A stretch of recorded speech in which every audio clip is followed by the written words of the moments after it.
What's going on, guys? It's your boy Frank, and we are back after a month or so. Guys, I am so sorry I haven't posted in a while. Life has been really busy as of lately. I mean, new client signups. I've also started a podcast in Portuguese. I tried to do one in English, which it didn't work out quite well. I was doing it with a friend of mine, which eventually, understandably, he's got a family, he's got a daughter, pretty much a newborn. So it got really hard for him to, match up with the times that I'm available and whatnot. But anyways, I'm here and that's all it matters, right? With this video, I want to give you an update of how things are going. What I've been doing for the past 2 months or so.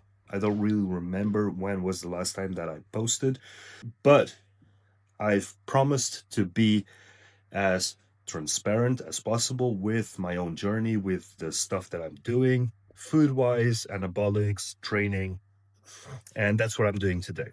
All right. Being transparent allows me to show you guys the truth behind bodybuilding, right? And certain decisions that you'll have to make if you decide to go down this path. So after I recorded the 6,200 calorie video, a few days later, I started noticing weird symptoms, right? Stuff that I haven't felt before, heart palpitations and shortness of breath and whatever. Now, at the time, I was running pretty much 700 milligrams of testosterone and 700 milligrams of Boldenone, along with the GH, the insulin, and everything else. But those two compounds, especially the Boldenone, it raises blood pressure. It's one of the main side effects. And that's one of the things that I preach.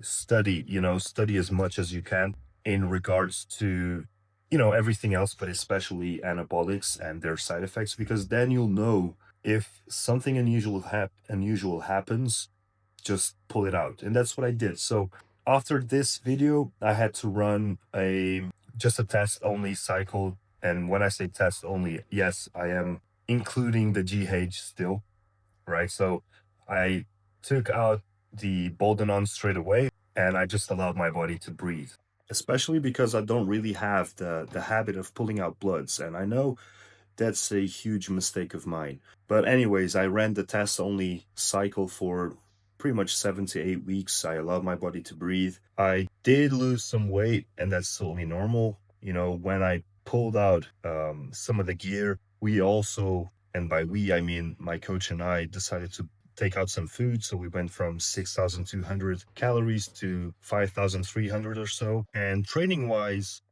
I decided to go from a 5-day split to push-pull legs. So I increased frequency in order to try and maintain muscle mass, right? One of the things that you have to understand is when you pull out gear and food, your strength isn't going to be the same, right? So my thought process at the time was, okay, let's try to at least maintain training intensity. And that's what I did. Yes, I didn't do, a rep here and there, but that's completely fine. That's not a problem. What amazed me the most was that after the first 2 weeks of, starting that bridge, that cruise, my body weight dropped from 255 to 250 pounds. And then it started to increase again. So I went from 250 to 260. And that's what I'm pretty much sitting as of this morning. I'm 261 pounds.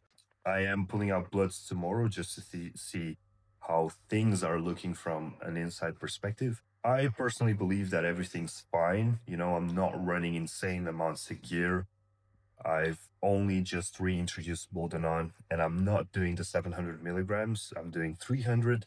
But anyways, I have a comment here that I want to reply to using this video, right? So the comment is, what are your general thoughts on artificial sweeteners in cream of rice, whey, energy drinks, etc.? Now, you have to understand something. When the scientific community publishes a study, you are not going to read it from the source, PubMed or whatever website they decide to publish it on. You're going to read it from influencers on Instagram that use very strong words to draw attention, like If you consume sucralose, you will have cancer. So do not consume sweeteners whatsoever. Guys, the amounts of sweetener used in those studies were insane, right? Nobody in their right mind is going to consume that much in a single day. And even if it's in a single day, you have to understand that it's overconsumption on a daily basis that will cause those responses, right? There's nothing wrong with sweeteners. Unless you have a reaction, of course, you get like inflammation or whatever. In fact, and yes, I know, here I go contradicting myself and what I just said. There's a study, and you can do your own research, okay? There's a study where they put two groups, one that was allowed to use sweeteners and one that wasn't, during a fat loss. And guess what? The group that was allowed to lost and burnt more fat than the other group, mainly because they were allowed to like kill their cravings, their sweet tooth, right? There's a really good channel, Lane Norton. Guys, have a look. He's legit. He's got a PhD. He is always debunking all of these like dietary myths and whatever. If you're gonna follow people, follow legit sources, okay? So Lane Norton, sorry, have a look. He's really good, and I honestly can say that I learned a bunch of stuff from him. Yeah, if you like this type of content, by the way, subscribe, like my channel, and comment. Like comment these questions so that I can answer them for you. There's another really good comment here that says, love the data-driven approach to escalating PEDs. In this decision tree where it ends, I guess there is a limit in total drug load. And what if you planned your off season for say 20 weeks using this algorithm, but at the end of it, you experience you still getting better in body composition and performance? So I guess he's asking me if I would still carry on. And yes, 100%. If I pull out bloods and everything's fine, I'd carry on. Like there's no reason for me to stop, really. And that's exactly why you escalate PEDs.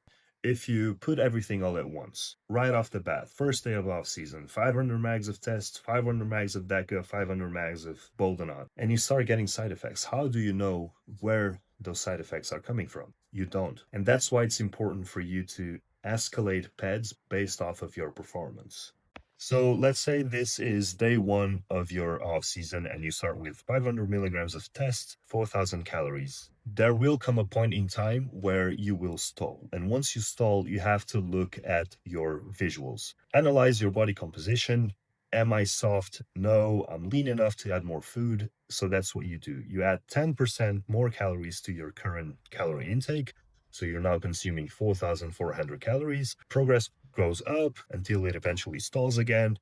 Go back to your visuals. Am I getting soft? Yes, add a little bit more gear. So now you're going from 500 milligrams of test to 700 milligrams of test. 6 weeks later, pull out bloods. See how everything's looking, your estrogen, prolactin, everything, okay? If you can handle 700 milligrams of test, carry on. Keep progressing at the gym until you stall again. Go back to your visuals. Am I lean to add more food? You add 10%. Guys, that's how it's done. That's how it's done over and over and over again until your body tells you otherwise.